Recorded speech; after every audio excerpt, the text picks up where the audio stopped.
turbo engine running. Absolute genius. Get this. Welcome. This is the show where we bring you Science. What that essentially means is discoveries, Advances. Questions. Research. technology. Unbelievable. Without further ado, This is The Naked Scientists. Hello, welcome to The Naked Scientists, the show where we bring you the biggest breakthroughs in science, technology and medicine with me, Chris Smith. And today, Titans of Science continues, and we have with us the co-founder of Annals of Improbable Research and the Master of Ceremonies for the famous Ig Nobel Prizes, awarded for things that make people laugh and then think. And the man behind them, Marc Abrahams. From Cambridge University's Institute of Continuing Education, this is The Naked Scientists.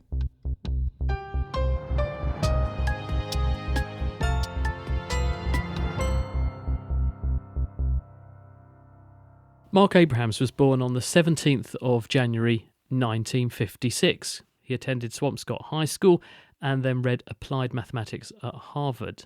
So what was the early day science? People are notorious in your position for blowing things up or kitchen table chemistry, that kind of thing. Were you one of those? I never fell in love with blowing things up. Never had anything against it, but never really did a whole lot myself. And in school, I had a few teachers who were both really good teachers and really loved science. And one of them was also very, very funny. And she would play records of songs by a guy named Tom Lehrer. He was a mathematician who wrote and performed funny songs. And some of them were about science, some of them were about politics, they were about all kinds of things. And they were also kind of grimly funny, sharply, grimly funny in a lot of ways. And growing up around that, I think just encouraged whatever was within me. Well, it's clearly served you well because you're now the editor and co-founder of Annals of Improbable Research. You're also the originator and the master of ceremonies of the annual Ig Nobel Prize celebration. That's how you and I first got to know each other when it had been going for a while before I got involved for the first time, but I've just been a huge fan ever since. And for those not in the know, and Mark would tell us more later, it's a satirical take on the Nobel Prizes, isn't it, Mark? But that gala is broadcast on public radio every single year. And throughout your career, your motto has been laugh, then think. It's making people think about things, having made them laugh first. It's something we've shamelessly stolen here on The Naked Scientists, I'll hasten to add. You started the Ig Nobels in 1991, I think. I was 16. I was doing my GCSEs at the time, so I was about to go down the scientific career track. But that was unusual for that period. People weren't communicating science very much at all at that period in the 90s. It was in a bit of a low point, wasn't it? And so for you to come out the blocks and do something that was both funny but also shone the spotlight on important bits of science that did make people think but then engage with the subject, that was very forward thinking. You can look at it that way. That's kind of the way I grew up. And looking back, that's the way my favorite teacher and also my father and just people I liked were about. Especially with science, the things that I really liked about science as a kid and then later in college studying it, sort of for real, and later doing it sort of for real, the things that I always liked the best were when there was something that I didn't understand. I felt really stupid. I don't understand what this thing is. And then somebody would describe it in a different way, or I would come at it from a different direction, and very suddenly there was something that was kind of crazy about it and funny, and I understood it. And part of what made it funny was I didn't understand this a minute ago, and now it's really simple. I was looking at it like it was some horribly complicated thing, and it's so simple. And so these surprises were things that I came to crave, and I still do, and I hope that lots of other people do too. That when you're learning anything, a lot of the time, I think for pretty much anybody, a lot of the times when you suddenly make sense of something, it's at a moment when you just see it in a different way, or you see something that seems completely crazy and it makes you laugh and you relax, and suddenly you're seeing the thing in a much clearer way. You understand it. So that's what the Ig Nobels are really about.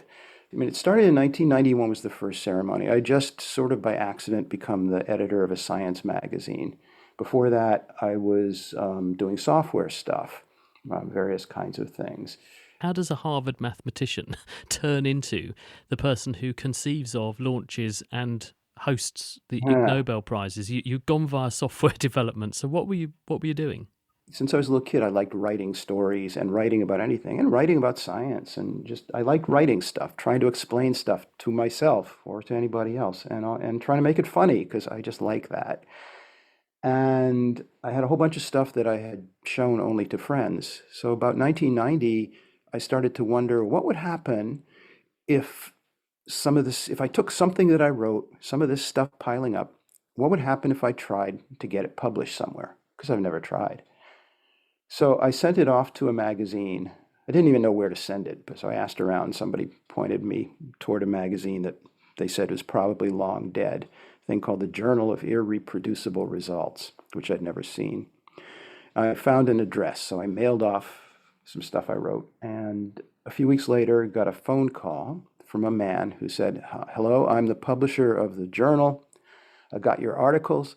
Would you be the editor of the journal?" So that was how I started being in the world of writing about science and learning more about science so I could try to explain it to other people and trying to make it funny. And during the first few months of that, I was suddenly meeting lots of scientists, lots of people who had invented things, lots of people who'd done odd things that were hard to describe. And I kept thinking, some of these people should really be famous. The world should come to appreciate them for some because they did great things, some because they did really horrible things, but they're all kind of funny and thought-provoking. And most of these people are going to live their whole lives and they'll die, and almost nobody will know what they did. And that's wrong. Somebody should do something. And then I thought, well, hey, I'm the editor of a magazine. It's a little magazine, but we can do something. And so we started the prizes. Did you go after the possible sources? Did you use your instincts and say, right, I'm going to go and find some things that would work? Well, by then, these were the kinds of out. things that I was already collecting and other people were sending to me for the magazine. So I had a big source of this stuff already. And that was starting to become kind of popular. So lots of people were sending things in. Just for the avoidance of doubt, these are real scientific Oh, yeah. studies. When we started that very first year, we didn't quite know what we were doing, mostly did. We gave 10 prizes. That seemed like a good number. And 2 or 3 of them were fictional because I kind of thought a mix-up would be very interesting. But it became immediately clear at the ceremony that first year that a real thing that's funny next to an invented thing that's also really funny, the invented thing is going to die of shame. It cannot compete. The reality is what makes the thing really funny and really gets you to think about it. And we're trying to describe each of these things we give a prize to in a way that anybody in the world could hear a 1-sentence description about this, and they will immediately understand the story and start laughing. Not because we twisted it, just because we told the story really clearly. Go on then, share with me some of the gems. I've got some in mind that I've heard you talk about. In fact, the first time I ever heard about your work was you were in Cambridge at the Science Festival. That's Cambridge, UK, not Massachusetts. So I know some of them. But tell us what your favourite ones are that you've covered over the years. Oh, I have too many. I'd rather do this the other way. Tell me some of them that caught your I can eye. hear your voice in my head from 2007, which is when you came to the Cambridge University Science Festival, and you said about digital rectal massage as a treatment for intractable hiccups. And everyone laughed, and then you said, does anyone have hiccups?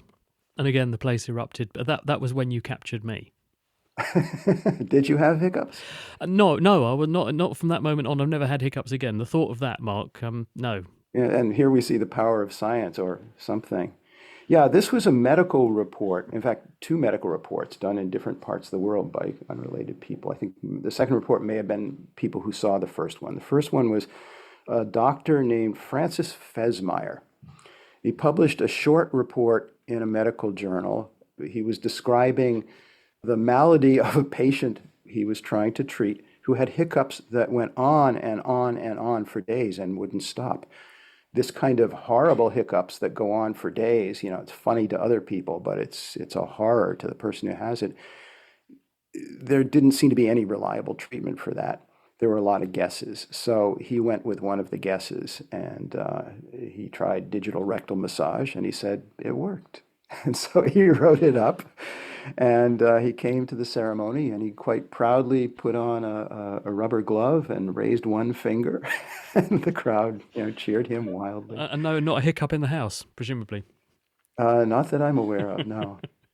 I think I've interviewed some of the people who you've conferred awards on. Was there a young doctor who was studying speed bumps and appendicitis? Did she not end up in the running at some point for one? Yeah, she and I think 3 colleagues interviewed people who were brought to hospital because they had a pain that might be appendicitis. And what they found out was that when the ambulance would go over a bump in the road, the response of that person, of that potential patient, whether they screamed or not, would seem to be a pretty good, pretty reliable indicator of how serious their condition was.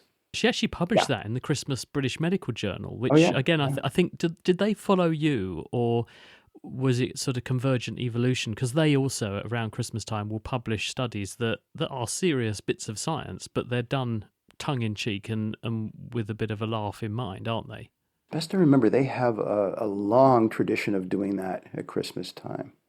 Several of those things have won Ig Nobel Prizes later. And one of the editors of the BMJ told me that one of the articles that BMJ published and that we gave an Ig Nobel Prize to, I can remember the big grin on her face when she was telling me. It was sort of Mark, sit down because I need to explain this to you because you have no way of knowing this.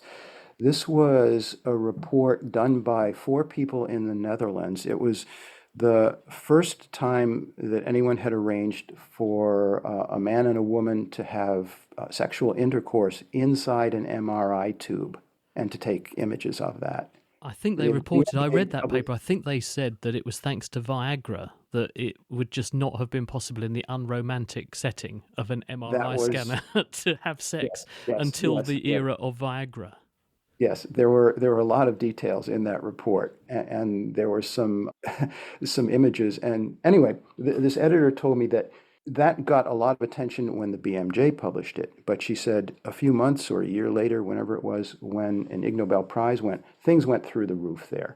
And she said that ever since the day that Ig Nobel Prize was awarded, that article, beginning that day, has been the most read article in the entire history of the BMJ. And she said, and that has continued week after week, month after month, year after year. And she said, the difference in numbers of people reading that article online compared to any other article in the history of the BMJ was so large that the people who run the BMJ had to teach themselves whenever they met to plan anything based on what's the history of the website and what do we want to happen in the future. They would have to teach themselves to ignore any numbers connected with that article. Well, you know what they say, sex always sells. That's why we're called The Naked Scientist. When I first started the Naked Scientist website, I reckon about 90% of the visitors were coming for the keyword naked. So as one person said, they're definitely not preaching to the converted, these guys. But have you, though, had any contact with the proper Nobel Prize people? Because I know they're quite sensitive about the names, aren't they? And I know you're Ig Nobel, which is different from the Nobel Prizes, but we were talking to Brian Schmidt on the Titans of Science earlier in the summer. He got the Nobel Prize for discovering how much the universe is expanding and the concept of dark energy, etc. And he's got a vineyard in Australia. And I said to him, well, why don't you do what Darrenberg, the other vineyard in Australia, did? They had a wine called the Noble Prankster, where you could have Nobel Prankster.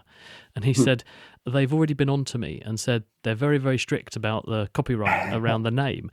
But he said, I have offered to make them some wine for the next ceremony. But he said they need to pay to ship it from Australia up there. But have they been on to you about this and any interactions? From before the beginning, we wanted to make sure that we never caused trouble for people. And so we, at the very beginning, we tried very hard to make sure we would never, ever, ever do anything that would cause any kind of worry or problem for them. And from the very beginning, we had a bunch of people involved with organizing the first Ig Nobel Prize ceremony who themselves had Nobel Prizes. So they had many discussions with us about this, and they all were saying that this shouldn't cause any problem. Probably they will ignore it over in Sweden, and if not, they'll be amused by it. But they and we were always very, very careful from the start to just do anything we can to not cause problems. And part of the Ig Nobel ceremony every year from the beginning has been that the prizes at our ceremony, are handed out to the Ig Nobel Prize winners by Nobel Prize winners. And the idea of that now almost seems normal, but when we started this, that seemed beyond crazy, which was why we did it. It seemed so completely absurd that nobody could possibly, we hoped, think that this is trying to steal the thunder of the Nobel Prizes or anything. This is just absurdity, times a million. And as time went on, those people handing out the prizes would go back to Stockholm to be in meetings or be part of future Nobel Prize ceremonies. And they would come back and call me up and say, I had a discussion with some of the people who run the Nobel Foundation about this.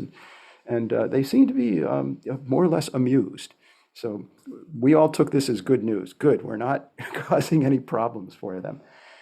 And then they started to be helpful, the Nobel people, in bits and pieces over the years. We weren't ever asking them for anything, but when we started getting invited to do Ig Nobel events in Sweden, the events were like the ones you saw in Cambridge, where we would have a bunch of people who'd won Ig Nobel Prizes and me, and we all talk and show pictures and take questions, that some of the Nobel people would come to those and clearly were amused and kind of happy to be there.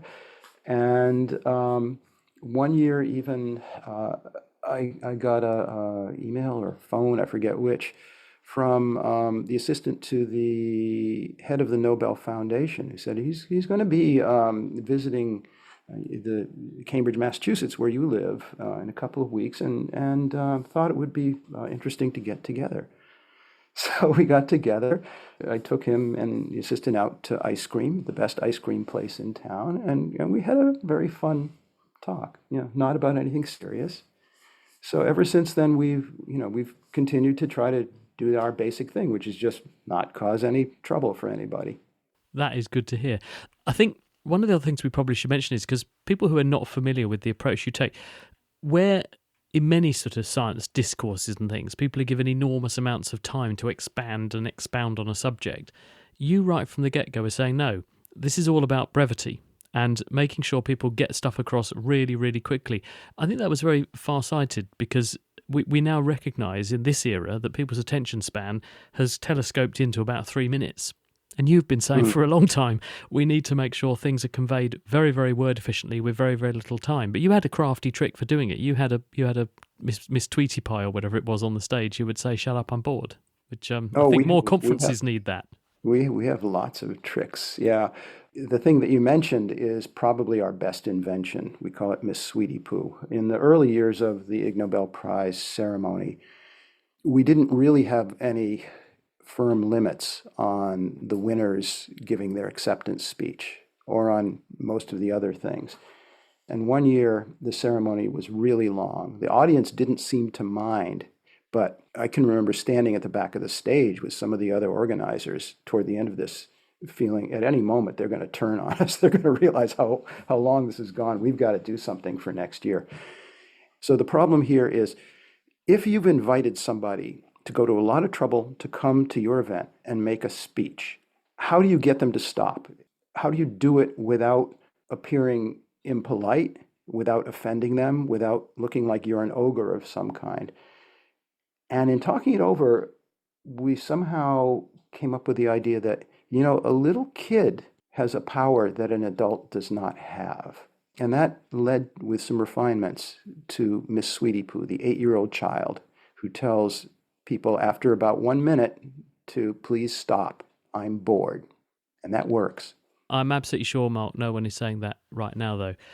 This has won you quite a lot of attention around the world over these. I was having a look into your kind of CV, and I didn't realise Le Monde, the famous French newspaper, have described you as the Pope of improbable science. I mean, that's quite an accolade, isn't it? Washington Post says you're the nation's guru of academic grunge, and it says here that Harvard Business School have run a case study on you called Mark Abraham's Annals of an Improbable Entrepreneur. So you're famous on many levels. Do you have a favourite nickname? Marc. Well, you've gone into podcasting, haven't you? You very much brought this into the next era of broadcast and, I suppose, information dissemination. So is that basically doing the same thing as the Ig Nobel ceremony, or are you talking about different things?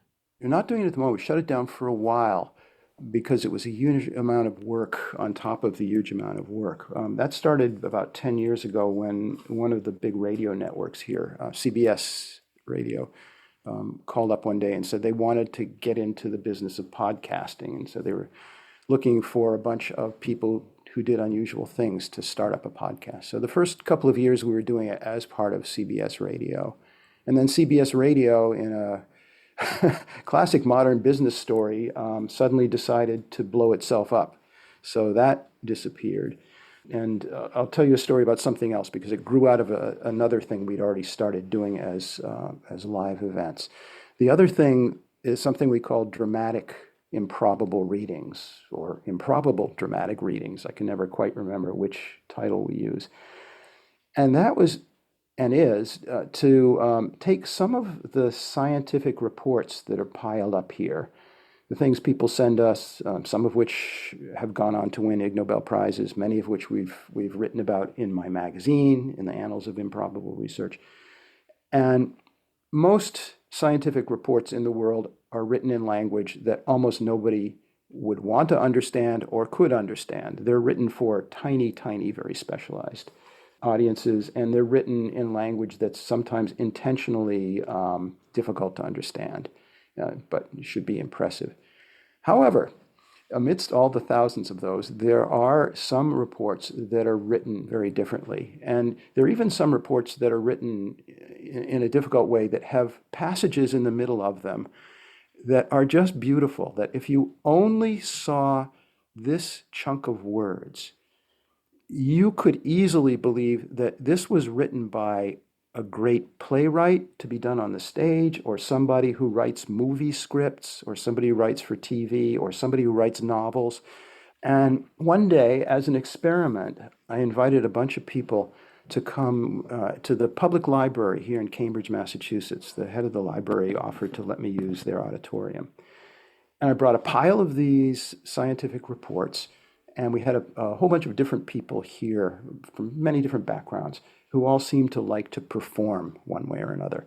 So I asked each of them to just look through this pile of reports, just pick one of them that interests you a little bit, and pick out exactly 2 minutes worth of words, and you will be an actor. Pretend these words were written as a script. And it was working really well. And then I learned something. Often you learn really valuable things because you were very wrong. And this was a case of that. I had one rule for all the performers and for the audience, which is that no matter how interesting you and the audience find this, we're not going to allow any questions, because each of the people reading one of these reports to you, they don't know any more about what they're saying than you do. They only saw this 15 minutes ago. So it would be crazy to ask them questions. You're not allowed to ask questions. But everybody wanted to ask questions. After each performer would do their 2-minute dramatic reading, the hands would fly up. People wanted questions. So I bowed to public demand here and said, okay, you can ask questions of each of the readers, but here's the rule. In the audience, ask any question you want. Dramatic reader, answer however you want with this one rule: no bullshitting. It's okay to say you don't know something, and it's okay to speculate as long as you make it clear that you're speculating. We've done many events of these dramatic readings, and they always work out really well. And the questions and answers are always the best part. The thing that I thought should have been prohibited turned out to be always the best part.